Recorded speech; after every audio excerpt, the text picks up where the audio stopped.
जय बद्री केदारनाथ। दोस्तों बहुत बहुत स्वागत है आप लोगों का मेरे एक और YouTube वीडियो पे।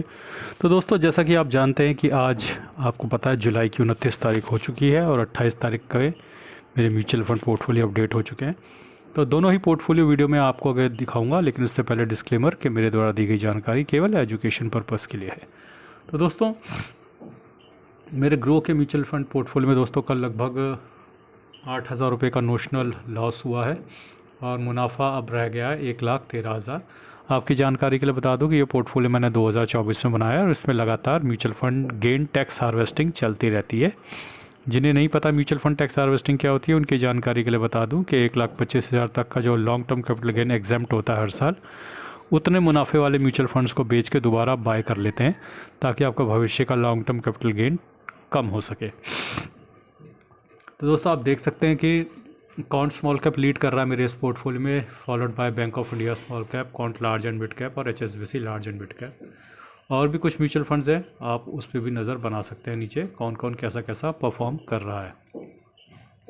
तो दोस्तों कई लोगों का कहना है कि वन डे रिटर्न भी दिखाया कीजिए, तो एक बार वन डे रिटर्न भी दिखा देते हैं। और वन डे रिटर्न में आप देख सकते हैं कि Motilal Oswal mid cap lead कर रहा है। तो मुझे लग रहा है मोतीलाल ओसवाल के दिन अब बदल गए हैं और मुझे लग रहा है कि बहुत ज़बरदस्त rally Motilal Oswal mid cap में बनने वाली है, क्योंकि पिछले एक महीने में भी ये 6% ऊपर आ चुका है। तो अगर ऐसा होता है तो ये एक खतरे की घंटी है बाकी मिड कैप फंड्स के लिए, क्योंकि मोतीलाल ओसवाल मिड कैप अब रेस में वापस आ रहा है।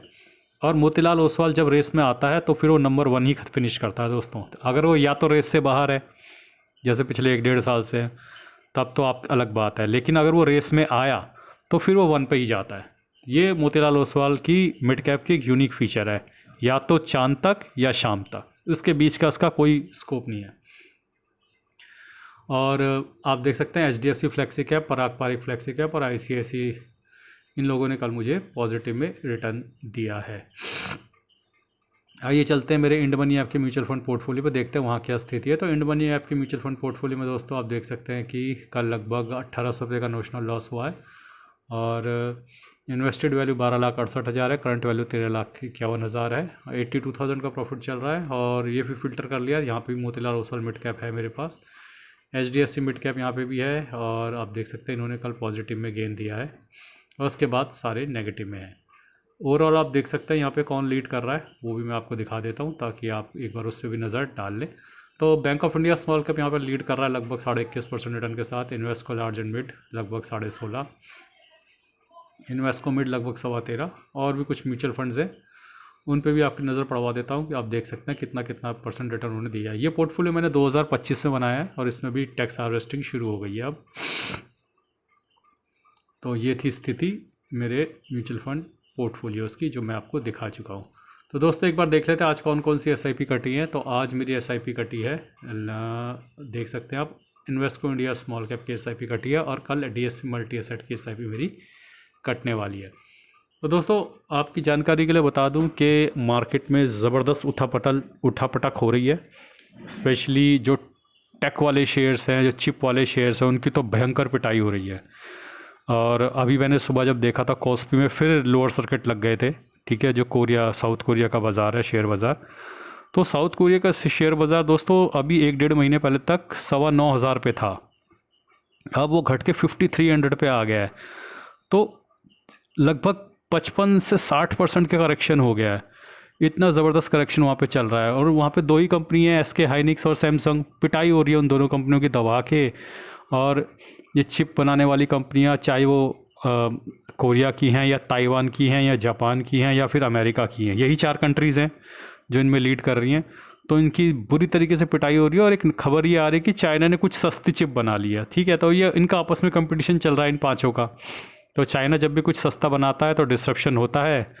अब एक एंटी AI थीम ऐसा लग रहा है प्ले हो रहा है, ठीक है, एंटी AI थीम प्ले हो रहा है, तो उसका एडवांटेज जो ट्रेडिशनल IT कंपनी है इंडिया की उनको हो रहा है। लगातार ITBs जो है वो ऊपर की तरफ बढ़ रहा है और आई थिंक पिछले कुछ समय में उसने ऑलरेडी 10-12% के रिटर्न भी दे दिए हैं और तेज़ी से ITBs और IT के स्टॉक्स में रिकवरी हो रही है, ठीक है। तो कहीं ना कहीं ये जो एंटी AI रैली है, इसका इम्पैक्ट अब आपको अपने शेयर बाज़ार पे दिखता हुआ दिखाई पड़ेगा। और अगर ऐसा होता है और ये चीज़ें पॉजिटिवली प्ले आउट होती हैं इंडिया के लिए, तो ये अगस्त का महीना इंडियन शेयर बाजार के लिए अच्छा हो सकता है। हालांकि अभी ये बहुत जल्दी है कहना, और कल एफआईआईज़ ने भी दोबारा बाइंग करी है इंडियन मार्केट में।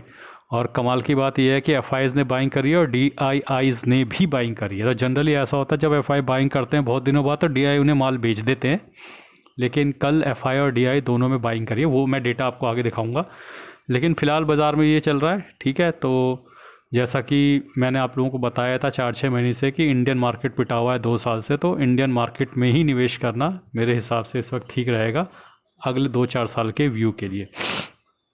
तो मुझे ऐसा लग रहा है कि अब नैस्डैक की तो पिटाई हो रही है, और आप देख सकते हैं कि नैस्डैक, कोरिया, जापान, ताइवान सब के इंडेक्स डाउन है हैवीली, लेकिन निफ्टी जो है वो ऊपर जा रहा है, तो which is a good sign. आइए चलते हैं अब मेरे ETF के पोर्टफोलियो पे, देखते हैं वहाँ क्या स्थिति है। तो ETF के पोर्टफोलियो में दोस्तों आज लगभग 1.25% का मुनाफा हो रहा है, लगभग 3,000 रुपये का गेन हो रहा है। ये पोर्टफोलियो अभी भी 9% के नुकसान में है, जैसा कि आप देख सकते हैं।